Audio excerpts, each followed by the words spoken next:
আসসালামু আলাইকুম বন্ধুরা, কেমন আছেন সবাই? আশা করি মহান আল্লাহর রহমতে সবাই অনেক ভালো আছেন। আজকের নাটকের আলোচনা শুরু করার আগে মাত্র 30 সেকেন্ড সময় নেব। প্রথমেই আন্তরিক ধন্যবাদ জানাই আমাদের আগের ভিডিওতে যারা এত সুন্দর সুন্দর কমেন্ট করেছেন। আপনাদের ভালোবাসাই আমাদের প্রতিদিন নতুন ভিডিও তৈরি করার সবচেয়ে বড় অনুপ্রেরণা। এই মুহূর্তে স্ক্রিনে যাদের কমেন্ট দেখতে পাচ্ছেন তাদের মধ্যে রয়েছেন খোকন, যিনি নীলফামারীর জলঢাকা থেকে জানিয়েছেন যে তিনি নিয়মিত আমাদের ভিডিও দেখেন এবং নাটকটি তার কাছে অসাধারণ লাগে। পাশাপাশি তিনি অনুরোধ করেছেন যেন আমরা দ্রুত পরবর্তী পর্বের রিভিউ নিয়ে আসি। আপনাকে অনেক অনেক ধন্যবাদ। এছাড়াও রয়েছেন অমৃত, যিনি ভারতের বিহার থেকে আমাদের ভিডিও দেখছেন। তিনি জানিয়েছেন আমাদের ভিডিও তার এতটাই ভালো লাগে যে একই ভিডিও তিনি অনেকবার দেখেছেন। দেশের বাইরে থেকেও আমাদের সঙ্গে থাকার জন্য অসংখ্য ভালোবাসা। ধন্যবাদ ফরহাদ ভাইকে, যিনি মালয়েশিয়া থেকে জানিয়েছেন যে তিনি দুনিয়া টাকার গোলাম নাটকের প্রথম পর্ব থেকেই প্রতিটি পর্ব দেখছেন এবং তার মতে এটি সেরা নাটকগুলোর একটি। আপনার এই ভালোবাসা আমাদের জন্য অনেক বড় প্রাপ্তি। আরও আছেন ইসমাইল হোসেন, যিনি সুনামগঞ্জ থেকে জানিয়েছেন যে তিনি 1 নম্বর পর্ব থেকে এখন পর্যন্ত প্রতিটি পর্ব আমাদের সঙ্গে দেখছেন। আপনাকে আন্তরিক ধন্যবাদ। সবশেষে ধন্যবাদ সোনিয়া, যিনি ফেনীর রাজাপুর থেকে জানিয়েছেন যে নাটকটি তার কাছে খুবই ভালো লাগে এবং তিনি প্রতিটি পর্ব নিয়মিত দেখেন। আপনার ভালোবাসার জন্য অনেক অনেক শুভকামনা। আপনিও যদি চান আগামী ভিডিওতে আপনার নাম সবার সামনে দেখানো হোক, তাহলে ভিডিওটি শেষ করে কমেন্টে অবশ্যই আপনার নাম এবং কোন জেলা বা কোন দেশ থেকে আমাদের ভিডিও দেখছেন সেটা লিখে জানাবেন। আজকের ভিডিওতে একজন ভাগ্যবান দর্শকের কমেন্ট আমরা পিন কমেন্ট হিসেবে নির্বাচন করব।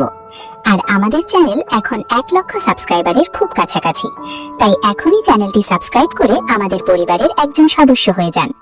ইনশাআল্লাহ 1 লক্ষ সাবস্ক্রাইবার পূর্ণ হলেই থাকবে বিশেষ গিভওয়ে। আর হ্যাঁ, ভিডিওর একদম শেষে জানিয়ে দেব পরবর্তী পর্ব কবে, কোন চ্যানেলে এবং কয়টায় প্রচার হবে। তাহলে আর দেরি নয়, চলুন শুরু করা যাক আজকের নাটকের সবচেয়ে গুরুত্বপূর্ণ ঘটনা, রহস্য, বিশ্লেষণ এবং আগামী পর্বের দারুণ প্রেডিকশন। আজকের পর্বের শুরুতেই এমন একটি ঘটনা ঘটে যা পুরো গল্পকেই নতুন মোড়ে নিয়ে যায়। হঠাৎ করে সেজাদের বাড়িতে খবর আসে ছোট্ট প্রেমামণিকে কোথাও খুঁজে পাওয়া যাচ্ছে না। মুহূর্তের মধ্যেই চারদিকে আতঙ্ক ছড়িয়ে পড়ে, কারণ সবাই বুঝে যায় এটি সাধারণভাবে হারিয়ে যাওয়ার ঘটনা নয়, বরং পরিকল্পিত অপহরণ।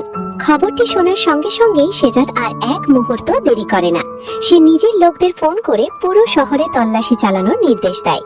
তার একটাই কথা, যে করেই হোক কয়েক মিনিটের মধ্যেই তার মেয়েকে খুঁজে বের করতে হবে।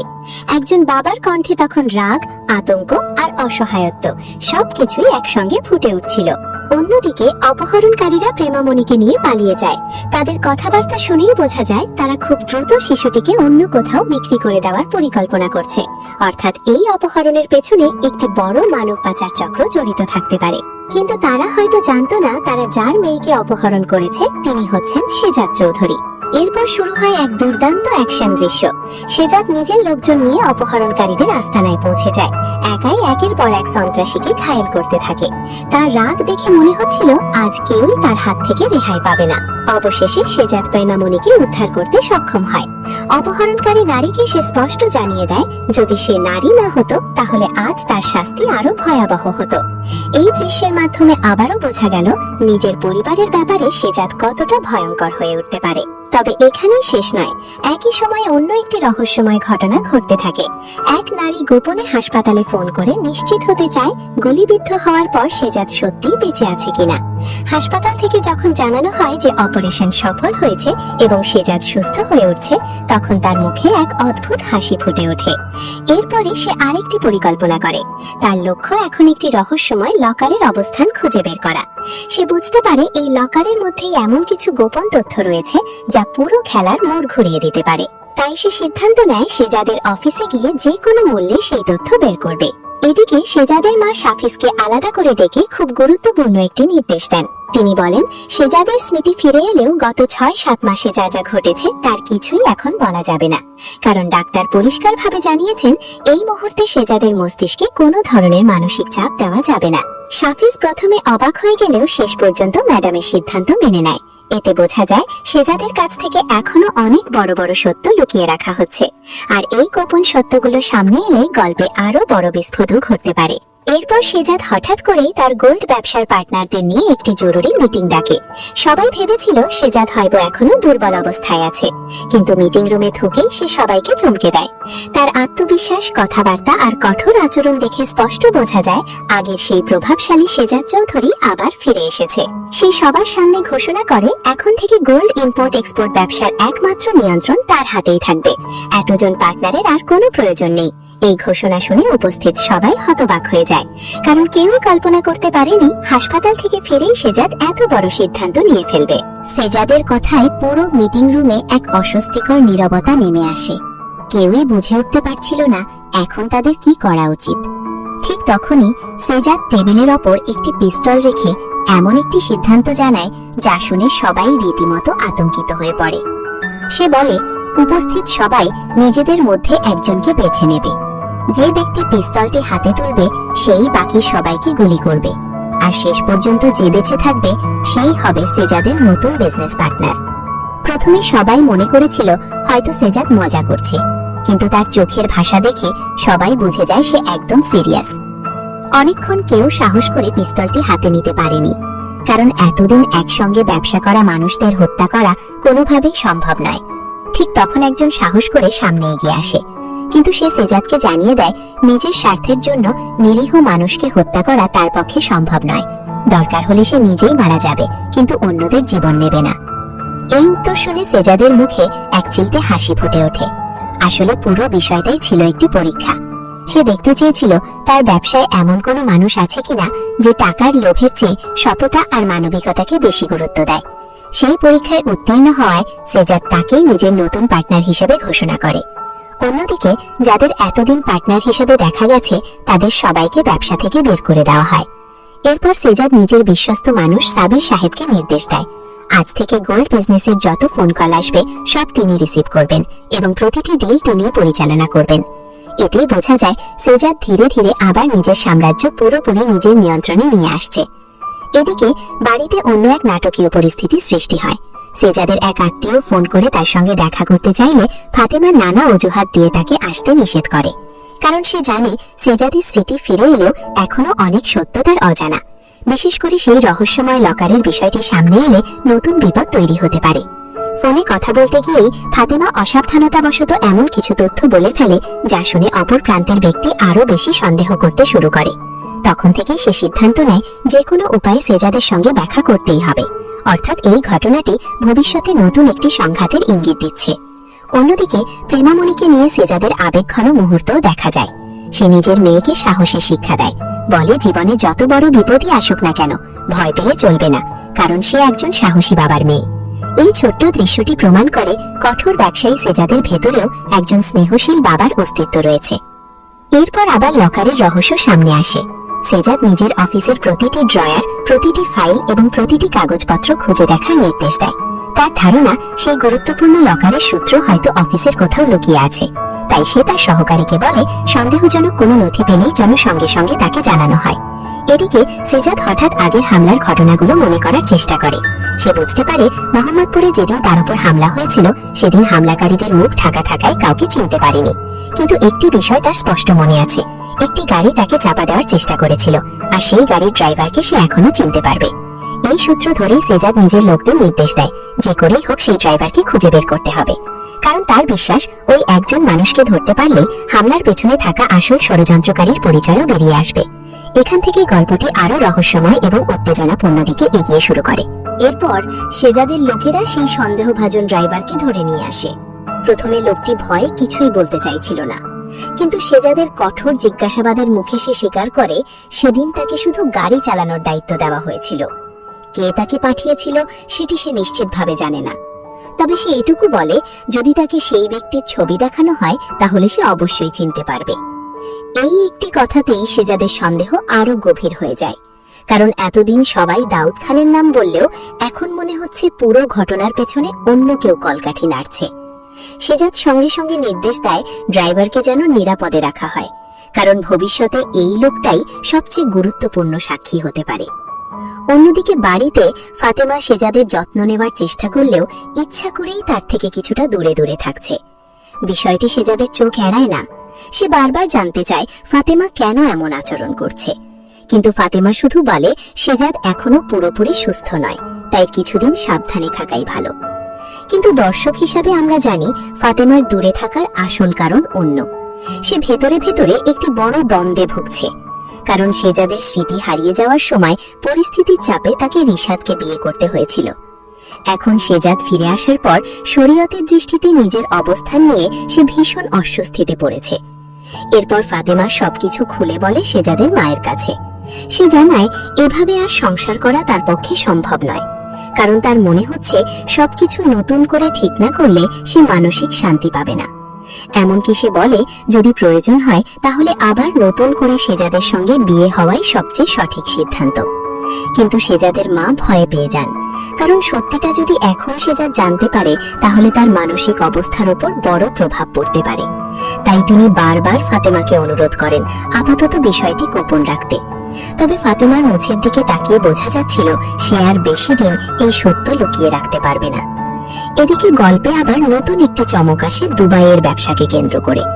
সেজাদের একজন বিশ্বস্ত লোক এসে জানায় তার অনুপস্থিতির সুযোগে ইবনে খলিল তার ব্যবসায় হাত দিয়েছে এবং তার চেয়ার পর্যন্ত দখল করে বসেছে। এই খবর শুনে সেজাদ প্রচন্ড ক্ষুব্ধ হয়ে যায়। সে স্পষ্ট ভাষায় জানিয়ে দেয় সে বেঁচে থাকতে তার ব্যবসায় অন্য কেউ হাত দেবে এটা সে কোনোভাবেই মেনে নেবে না। এমনকি রাগের মাথায় ইবনে খলিলকে হত্যা করার নির্দেশও দিয়ে দেয়। এই দৃশ্য থেকেই বোঝা যায় সেজাদ আবার আগের মতোই নিজের সাম্রাজ্য ফিরিয়ে আনতে মরিয়া হয়ে উঠেছে। সবশেষে দেখা যায় সেজাদের মা তাকে কিছু গুরুত্বপূর্ণ কথা বলার জন্য এগিয়ে আসেন, যদিও আজকের পর্বে সেই কথাগুলো আর প্রকাশ করা হয়নি। নির্মাতারা ইচ্ছাকৃতভাবেই এই জায়গায় রহস্য রেখে পর্বটি শেষ করেছেন, যাতে দর্শকদের আগ্রহ আরো বেড়ে যায়। এখন যদি আগামী পর্বের প্রেডিকশন করা হয় তাহলে আমার মনে হচ্ছে প্রথমেই সেজাদের সামনে এমন একটি সত্য আসতে পারে যা তার পুরো জীবন বদলে দেবে। বিশেষ করে ফাতেমা ও রিশাদের বিয়ের বিষয়টি যদি সে জানতে পারে তাহলে তার প্রতিক্রিয়া কি হবে সেটাই এখন সবচেয়ে বড় প্রশ্ন। অন্যদিকে লকারের রহস্য ধীরে ধীরে সামনে আসবে। আমার ধারণা সেই লকারেই এমন কিছু গুরুত্বপূর্ণ নথি বা প্রমাণ রয়েছে যা সেজাদের উপর হওয়া হামলার আসল মাস্টারমাইন্ডকে সবার সামনে নিয়ে আসবে। আর একবার যদি সেই সত্য প্রকাশ হয়ে যায় তাহলে দাউদ খান হোক কিংবা অন্য কোনো শত্রু কেউই আর সেজাদের হাত থেকে বাঁচতে পারবে না। এছাড়া ইবনে খলিলকে ঘিরেও বড় ধরনের সংঘর্ষ শুরু হওয়ার সম্ভাবনা রয়েছে, কারণ সেজাদ নিজের ব্যবসা ফিরে পাওয়ার জন্য এবার আর কোনো আপস করবে না। তাই আগামী পর্বে অ্যাকশন, রহস্য এবং বড় বড় চমকে ভরপুর একটি পর্ব দেখতে যাচ্ছি বলেই আমার বিশ্বাস। বন্ধুরা, আজকের পর্ব নিয়ে আপনাদের মতামত কি? আপনারা কি মনে করেন সেজাদের ওপর হামলার আসল পরিকল্পনাকারী কে? আর ফাতেমা কি শেষ পর্যন্ত সব সত্য সেজাদের সামনে স্বীকার করবে? আপনাদের মতামত অবশ্যই কমেন্টে জানাবেন। যদি ভিডিওটি ভালো লেগে থাকে তাহলে একটি লাইক দিয়ে চ্যানেলটি সাবস্ক্রাইব করতে ভুলবেন না। আবার দেখা হবে পরবর্তী পর্বের রিভিউ নিয়ে। আল্লাহ হাফেজ। এরপর সেজাদের লোকেরা সেই সন্দেহভাজন ড্রাইভারকে ধরে নিয়ে আসে। প্রথমে লোকটি ভয়ে কিছুই বলতে চাইছিল না, কিন্তু সেজাদের কঠোর জিজ্ঞাসাবাদের মুখে সে স্বীকার করে সেদিন তাকে শুধু গাড়ি চালানোর দায়িত্ব দেওয়া হয়েছিল। কে তাকে পাঠিয়েছিল সেটি সে নিশ্চিতভাবে জানে না। তবে সে এটুকু বলে যদি তাকে সেই ব্যক্তির ছবি দেখানো হয় তাহলে সে অবশ্যই চিনতে পারবে। এই একটি কথাতেই সেজাদের সন্দেহ আরো গভীর হয়ে যায়, কারণ এতদিন সবাই দাউদ খানের নাম বললেও এখন মনে হচ্ছে পুরো ঘটনার পেছনে অন্য কেউ কলকাঠি নাড়ছে। সেজাদ সঙ্গে সঙ্গে নির্দেশ দেয় ড্রাইভারকে যেন নিরাপদে রাখা হয়, কারণ ভবিষ্যতে এই লোকটাই সবচেয়ে গুরুত্বপূর্ণ সাক্ষী হতে পারে। অন্যদিকে বাড়িতে ফাতেমা সেজাদের যত্ন নেওয়ার চেষ্টা করলেও ইচ্ছা করেই তার থেকে কিছুটা দূরে দূরে থাকছে। বিষয়টি সেজাদের চোখ এড়ায় না। সে বারবার জানতে চায় ফাতেমা কেন এমন আচরণ করছে, কিন্তু ফাতেমা শুধু বলে সেজাদ এখনো পুরোপুরি সুস্থ নয়, তাই কিছুদিন সাবধানে থাকাই ভালো। কিন্তু দর্শক হিসাবে আমরা জানি ফাতেমার দূরে থাকার আসল কারণ অন্য। সে ভেতরে ভেতরে একটি বড় দ্বন্দ্বে ভুগছে, কারণ সেজাদের স্মৃতি হারিয়ে যাওয়ার সময় পরিস্থিতির চাপে তাকে রিশাদকে বিয়ে করতে হয়েছিল। এখন সেজাদ ফিরে আসার পর শরীয়তের দৃষ্টিতে নিজের অবস্থান নিয়ে সে ভীষণ অস্বস্তিতে পড়েছে। এরপর ফাতেমা সবকিছু খুলে বলে সেজাদের মায়ের কাছে। সে জানায় এভাবে আর সংসার করা তার পক্ষে সম্ভব নয়, কারণ তার মনে হচ্ছে সবকিছু নতুন করে ঠিক না করলে সে মানসিক শান্তি পাবে না। এমনকি সে বলে যদি প্রয়োজন হয় তাহলে আবার নতুন করে সেজাদের সঙ্গে বিয়ে হওয়াই সবচেয়ে সঠিক সিদ্ধান্ত। কিন্তু সেজাদের মা ভয়ে পেয়ে যান, কারণ সত্যিটা যদি এখন সেজাদ জানতে পারে তাহলে তার মানসিক অবস্থার ওপর বড় প্রভাব পড়তে পারে।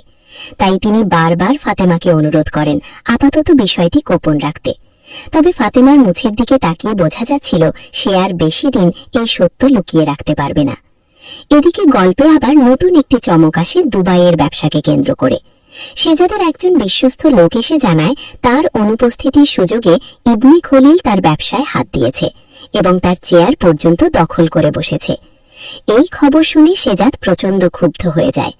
সে স্পষ্ট ভাষায় জানিয়ে দেয় সে বেঁচে থাকতে তার ব্যবসায় অন্য কেউ হাত দেবে এটা সে কোনোভাবেই মেনে নেবে না। এমনকি রাগের মাথায় ইবনে খলিলকে হত্যা করার নির্দেশও দিয়ে দেয়। এই দৃশ্য থেকেই বোঝা যায় সেজাদ আবার আগের মতোই নিজের সাম্রাজ্য ফিরিয়ে আনতে মরিয়া হয়ে উঠেছে। সবশেষে দেখা যায় সেজাদের মা তাকে কিছু গুরুত্বপূর্ণ কথা বলার জন্য এগিয়ে আসেন, যদিও আজকের পর্বে সেই কথাগুলো আর প্রকাশ করা হয়নি। নির্মাতারা ইচ্ছাকৃতভাবেই এই জায়গায় রহস্য রেখে পর্বটি শেষ করেছেন, যাতে দর্শকদের আগ্রহ আরও বেড়ে যায়। এখন যদি আগামী পর্বের প্রেডিকশন করা হয় তাহলে আমার মনে হচ্ছে প্রথমেই সেজাদের সামনে এমন একটি সত্য আসতে পারে যা তার পুরো জীবন বদলে দেবে। বিশেষ করে ফাতেমা ও রিশাদের বিয়ের বিষয়টি যদি সে জানতে পারে তাহলে তার প্রতিক্রিয়া কি হবে সেটাই এখন সবচেয়ে বড় প্রশ্ন। অন্যদিকে লকারের রহস্য ধীরে ধীরে সামনে আসবে। আমার ধারণা সেই লকারেই এমন কিছু গুরুত্বপূর্ণ নথি বা প্রমাণ রয়েছে যা সেজাদের উপর হওয়া হামলার আসল মাস্টারমাইন্ডকে সবার সামনে নিয়ে আসবে। আর একবার যদি সেই সত্য প্রকাশ হয়ে যায় তাহলে দাউদ খান হোক কিংবা অন্য কোনো শত্রু কেউই আর সেজাদের হাত থেকে বাঁচতে পারবে না। এছাড়া ইবনে খলিলকে ঘিরেও বড় ধরনের সংঘর্ষ শুরু হওয়ার সম্ভাবনা রয়েছে, কারণ সেজাদ নিজের ব্যবসা ফিরে পাওয়ার জন্য এবার আর কোনো আপস করবে না। তাই আগামী পর্বে অ্যাকশন, রহস্য এবং বড় বড় চমকে ভরপুর একটি পর্ব দেখতে যাচ্ছি বলেই আমার বিশ্বাস। বন্ধুরা, আজকের পর্ব নিয়ে আপনাদের মতামত কি? আপনারা কি মনে করেন সেজাদের ওপর হামলার আসল পরিকল্পনাকারী কে? আর ফাতেমা কি শেষ পর্যন্ত সব সত্য সেজাদের সামনে স্বীকার করবে? আপনাদের মতামত অবশ্যই কমেন্টে জানাবেন। যদি ভিডিওটি ভালো লেগে থাকে তাহলে একটি লাইক দিয়ে চ্যানেলটি সাবস্ক্রাইব করতে ভুলবেন না। আবার দেখা হবে পরবর্তী পর্বের রিভিউ নিয়ে। আল্লাহ হাফেজ। এরপর সেজাদের লোকেরা সেই সন্দেহভাজন ড্রাইভারকে ধরে নিয়ে আসে। প্রথমে লোকটি ভয়ে কিছুই বলতে চাইছিল না, কিন্তু সেজাদের কঠোর জিজ্ঞাসাবাদের মুখে সে স্বীকার করে সেদিন তাকে শুধু গাড়ি চালানোর দায়িত্ব দেওয়া হয়েছিল। কে তাকে পাঠিয়েছিল সেটি সে নিশ্চিতভাবে জানে না। তবে সে এটুকু বলে যদি তাকে সেই ব্যক্তির ছবি দেখানো হয় তাহলে সে অবশ্যই চিনতে পারবে। এই একটি কথাতেই সেজাদের সন্দেহ আরো গভীর হয়ে যায়, কারণ এতদিন সবাই দাউদ খানের নাম বললেও এখন মনে হচ্ছে পুরো ঘটনার পেছনে অন্য কেউ কলকাঠি নাড়ছে। সেজাদ সঙ্গে সঙ্গে নির্দেশ দেয় ড্রাইভারকে যেন নিরাপদে রাখা হয়, কারণ ভবিষ্যতে এই লোকটাই সবচেয়ে গুরুত্বপূর্ণ সাক্ষী হতে পারে। অন্যদিকে বাড়িতে ফাতেমা সেজাদের যত্ন নেওয়ার চেষ্টা করলেও ইচ্ছা করেই তার থেকে কিছুটা দূরে দূরে থাকছে। বিষয়টি সেজাদের চোখ এড়ায় না। সে বারবার জানতে চায় ফাতেমা কেন এমন আচরণ করছে, কিন্তু ফাতেমা শুধু বলে সেজাদ এখনো পুরোপুরি সুস্থ নয়, তাই কিছুদিন সাবধানে থাকাই ভালো। কিন্তু দর্শক হিসাবে আমরা জানি ফাতেমার দূরে থাকার আসল কারণ অন্য। সে ভেতরে ভেতরে একটি বড় দ্বন্দ্বে ভুগছে, কারণ সেজাদের স্মৃতি হারিয়ে যাওয়ার সময় পরিস্থিতির চাপে তাকে রিশাদকে বিয়ে করতে হয়েছিল। এখন সেজাদ ফিরে আসার পর শরীয়তের দৃষ্টিতে নিজের অবস্থান নিয়ে সে ভীষণ অস্বস্তিতে পড়েছে। এরপর ফাতেমা সবকিছু খুলে বলে সেজাদের মায়ের কাছে। সে জানায় এভাবে আর সংসার করা তার পক্ষে সম্ভব নয়, কারণ তার মনে হচ্ছে সবকিছু নতুন করে ঠিক না করলে সে মানসিক শান্তি পাবে না। এমনকি সে বলে যদি প্রয়োজন হয় তাহলে আবার নতুন করে সেজাদের সঙ্গে বিয়ে হওয়াই সবচেয়ে সঠিক সিদ্ধান্ত। কিন্তু সেজাদের মা ভয়ে পেয়ে যান, কারণ সত্যিটা যদি এখন সেজাদ জানতে পারে তাহলে তার মানসিক অবস্থার ওপর বড় প্রভাব পড়তে পারে। তাই তিনি বারবার ফাতেমাকে অনুরোধ করেন আপাতত বিষয়টি গোপন রাখতে। তবে ফাতেমার মুখের দিকে তাকিয়ে বোঝা যাচ্ছিল সে আর বেশি দিন এই সত্য লুকিয়ে রাখতে পারবে না। এদিকে গল্পে আবার নতুন একটি চমক আসে দুবাইয়ের ব্যবসাকে কেন্দ্র করে। সেজাদের একজন বিশ্বস্ত লোক এসে জানায় তার অনুপস্থিতির সুযোগে ইবনে খলিল তার ব্যবসায় হাত দিয়েছে এবং তার চেয়ার পর্যন্ত দখল করে বসেছে। এই খবর শুনে সেজাদ প্রচন্ড ক্ষুব্ধ হয়ে যায়। সে স্পষ্ট ভাষায় জানিয়ে দেয় সে বেঁচে থাকতে তার ব্যবসায় অন্য কেউ হাত দেবে এটা সে কোনোভাবেই মেনে নেবে না। এমনকি রাগের মাথায় ইবনে খলিলকে হত্যা করার নির্দেশও দিয়ে দেয়। এই দৃশ্য থেকেই বোঝা যায় শেজাদ আবার আগের মতোই নিজের সাম্রাজ্য ফিরিয়ে আনতে মরিয়া হয়ে উঠেছে। সবশেষে দেখা যায় শেজাদের মা তাকে কিছু গুরুত্বপূর্ণ কথা বলার জন্য এগিয়ে আসেন, যদিও আজকের পর্বে সেই কথাগুলো আর প্রকাশ করা হয়নি। নির্মাতারা ইচ্ছাকৃতভাবেই এই জায়গায় রহস্য রেখে পর্বটি শেষ করেছেন, যাতে দর্শকদের আগ্রহ আরও বেড়ে যায়। এখন যদি আগামী পর্বের প্রেডিকশন করা হয়, তাহলে আমার মনে হচ্ছে প্রথমেই শেজাদের সামনে এমন একটি সত্য আসতে পারে যা তার পুরো জীবন বদলে দেবে। বিশেষ করে ফাতেমা ও রিশাদের বিয়ের বিষয়টি যদি সে জানতে পারে, তাহলে তার প্রতিক্রিয়া কি হবে সেটাই এখন সবচেয়ে বড় প্রশ্ন। অন্যদিকে লকারের রহস্য ধীরে ধীরে সামনে আসবে। আমার ধারণা সেই লকারেই এমন কিছু গুরুত্বপূর্ণ নথি বা প্রমাণ রয়েছে যা শেজাদের উপর হওয়া হামলার আসল মাস্টারমাইন্ডকে সবার সামনে নিয়ে আসবে।